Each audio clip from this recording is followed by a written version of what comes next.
What you watching? I want to Oh, talk. yeah. I want to talk about it real briefly, and then I want to get into what's happening this year. So some current stuff. But yeah. I just saw Tenet for the first time last night.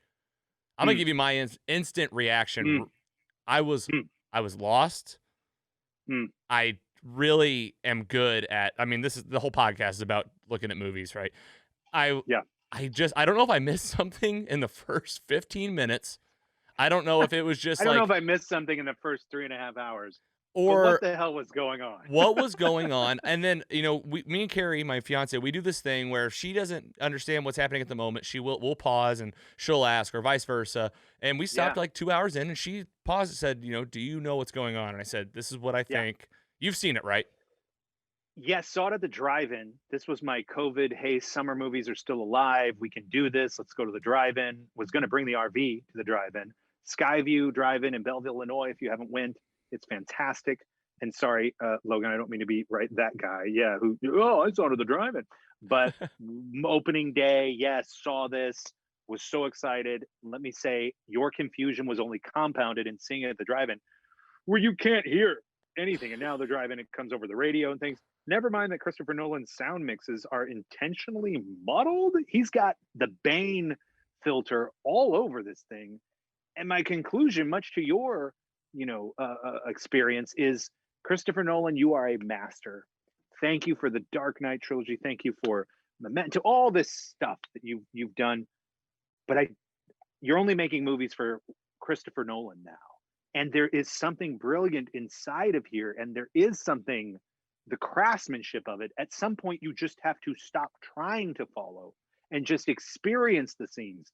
Now we're on these cool futuristic sailboats doing something. What? I don't know. Now we're fighting something in you just have to kind of just let it flow into you. There was something cool in there, but I can't grasp it. I don't know if we're just too dumb, but at some point I feel like Nolan has lost the audience and just the idea of making a movie for the audience. I don't want to say dumb it down, but dumb it down. That's well said. I like that you said all that, because it's a lot of things that I don't really have to say, because that was a lot of the same feeling. I think that you look at Dark Knight and the trilogy; those are great because he communicates it pretty well. I didn't think it was a dumbing down. It was like, okay, this is a clear storyline.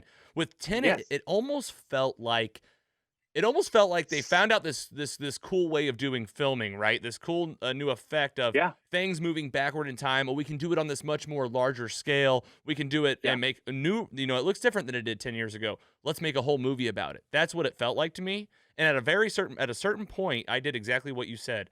I told Carrie, I said, I think what we need to do right now is understand that the high level story is these guys are trying to stop the end of the world. That's the bad guy, and we should just go along for the ride and have fun. We're not going to know the intricate details of this film at this point. That's where I landed. Right. Was Inception just too simple for you?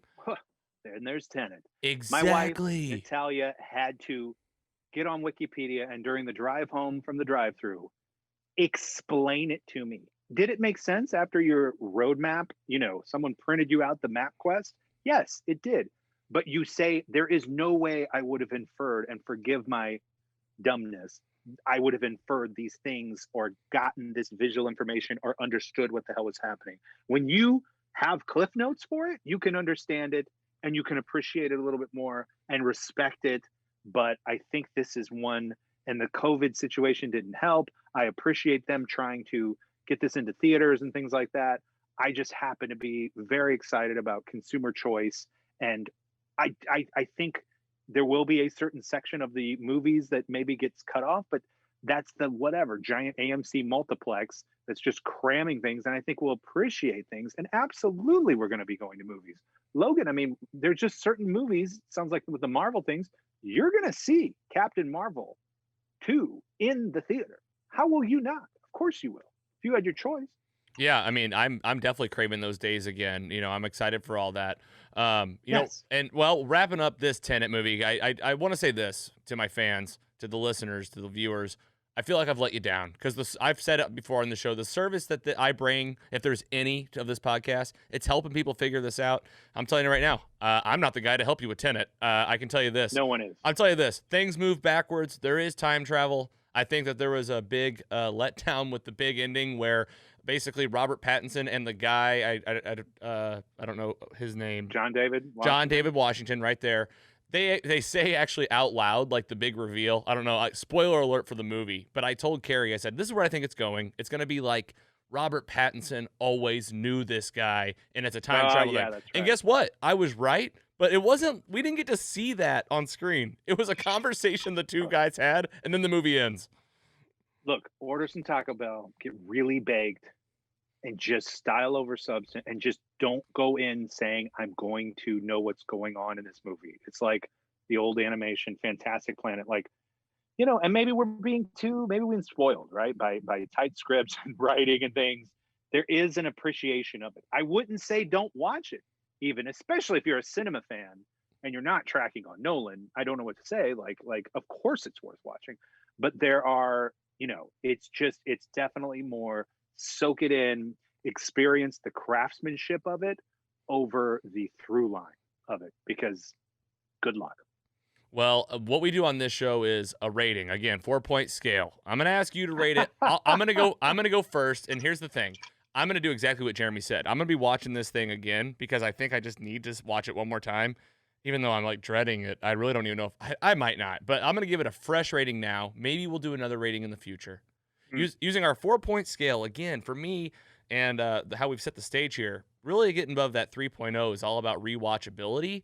I'm going to rewatch it out of necessity. It's not going to be like, oh, I need to watch homework. This. It's like homework. Exactly. I'm going to do it for the show. It is. So I'm going to give it a real rating, not based on that premise. A real rating on 4.0 scale. I'm going to give it looked really cool. It was a lot of fun, but I really didn't understand half the story that was happening or the actors that were talking. I literally couldn't understand their voices half the time. Let's give it a 2.4. I was going to say 2.5, just for, you have to respect the craftsmanship of it. Yes. But just the rewatchability, not the first one I'd go to, but definitely something just for seeing cinema and cinematography and just practical effects, which he does a lot of, and performances are solid. But definitely, good luck interpreting that. Well, good.